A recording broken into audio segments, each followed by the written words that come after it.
May isang mayamang laging nagdaramit ng mamahalin at saganang-sagana sa pagkain araw-araw. May isa namang pulubing nagngangalang Lazaro na tadtad ng sugat at nakahiga sa may tarangkahan ng mayaman, sa hangad na matapunan man lamang ng mga mumong nahuhulog mula sa hapag ng mayaman. At dooy nilalapitan siya ng mga aso at dinitilaan ang kanyang mga sugat. Namatay ang pulubi, at siya'y dinala ng mga anghel sa piling ni Abraham. Namatay rin ang mayaman at inilibing.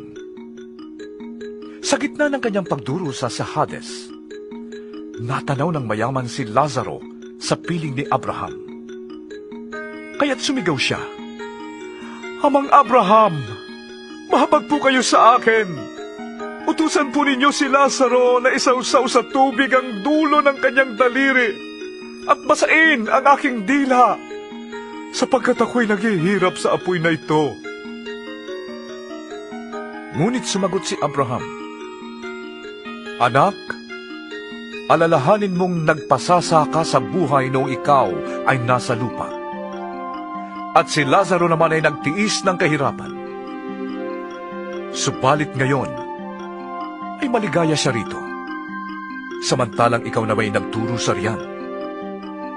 Bukod dito, may malaking bangin sa pagitan natin, kaya't ang mga naririto ay hindi makakapunta dyan, at ang mga naririyan ay hindi makakapunta rito." At sinabi ng mayaman, "Kung gayon po, Amang Abraham, ipinapakiusap ko pong papuntahin na lamang ninyo si Lazaro sa bahay ng aking ama, sa aking 5 kapatid na lalaki.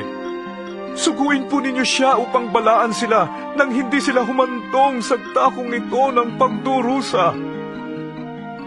Ngunit sinabi sa kanya ni Abraham, "Nasa kanila ang mga sinulat ni Moises at ng mga propeta.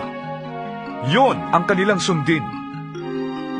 "Hindi po sapat ang mga yon," tugon ng mayaman. "Ngunit kung magpapakita sa kanila ang isang patay na muling nabuhay, tatalikdan nila ang kanilang mga kasalanan."